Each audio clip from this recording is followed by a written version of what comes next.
Thanks so much for joining us here. It's time to get an extended look at your weather forecast as we are under this weather impact alert.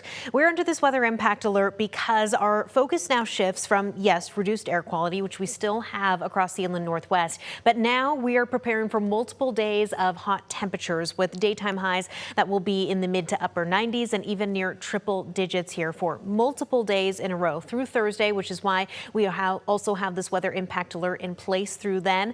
Unfortunately, when we see these kinds of weather conditions, heat-related illnesses are possible. So staying hydrated, drinking plenty of fluids, as well as taking breaks from the sun is going to be very important. So we have these widespread heat advisories spanning from central Washington through eastern Washington, as well as North Idaho. These heat advisories are going to be in place until Thursday. So know that it is because of the risk of heat-related illnesses and some of those hot temperatures. So highs this afternoon will be in the mid-90s for Spokane and Coeur d'Alene. 99 degrees is what we're looking at in Moses Lake, but we're seeing triple digits across the central part of the state for Omak, Chelan, and Wenatchee, as well as south to Richland and the lower Columbia Basin. Mid-90s across the LC Valley with some low 90s down on the Palouse this afternoon. Now, these temperatures for Spokane, they are above average, but not quite record-breaking. That last record was set back in 2024 when we saw a high there of 107 degrees. Now, as we move forward, the other thing that we're looking out for is sunset a little bit later and later at 8:38 p.m.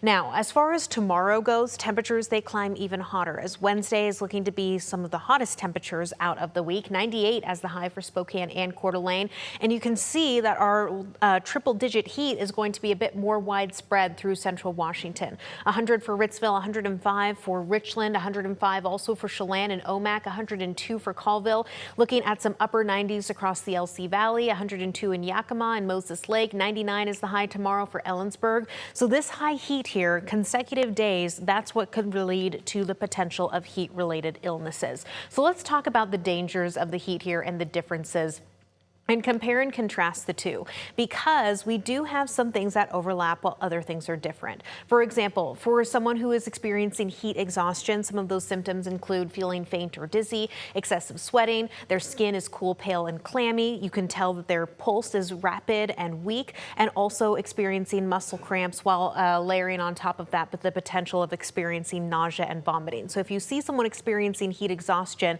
make sure you get them to a cool, air-conditioned place, have them drink some water if they are conscious, and also take a cool shower or use cool compresses to cool down their body heat.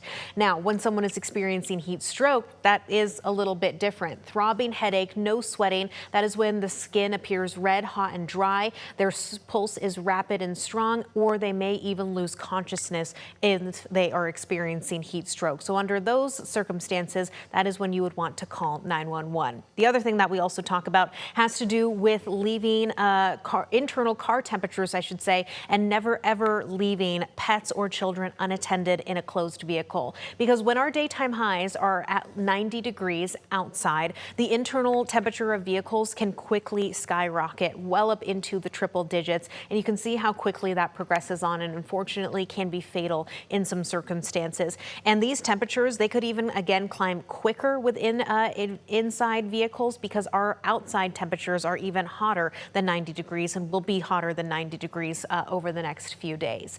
Future tracker for you, predominantly dry forecast. We are going to see a few clouds here and there, partly cloudy south of the I-90 corridor through this evening. As we move forward into tomorrow, that's when we still will see some dry conditions, a bit more sunshine, partly cloudy at times, and also still dealing with that smoke and haze. So this is the other layer to the forecast. Air quality alerts remain in place for all of these counties that are shaded in gray. This will be in place until Wednesday, reevaluated on Wednesday morning to either see some of these alerts either extended, or we could even see some of these alerts expire. Air quality has been unhealthy up toward Omak in the Okanagan Valley, and even very unhealthy south to Walla Walla and the lower Columbia Basin. We are going to see very light winds coming out of the north, so that doesn't give us too much relief when it comes to the heat. As far as what we're seeing when it comes to the impact of smoke, these winds out of the north do have the potential of pushing some of this smoke a little bit further to the south, but that also could lead to some, again, worsened air quality through parts of the Palouse, as well as out toward the parts parts of Moses Lake in the central part of the state. So under this weather impact alert through the next couple of days here through Thursday, as highs will consistently be in the mid to upper 90s. That's when we again could see the potential of those heat-related illnesses come into play. So be aware of that. Make sure if you are an outdoor worker, you're staying hydrated and you have a good place to go inside to air conditioning to get relief from the heat.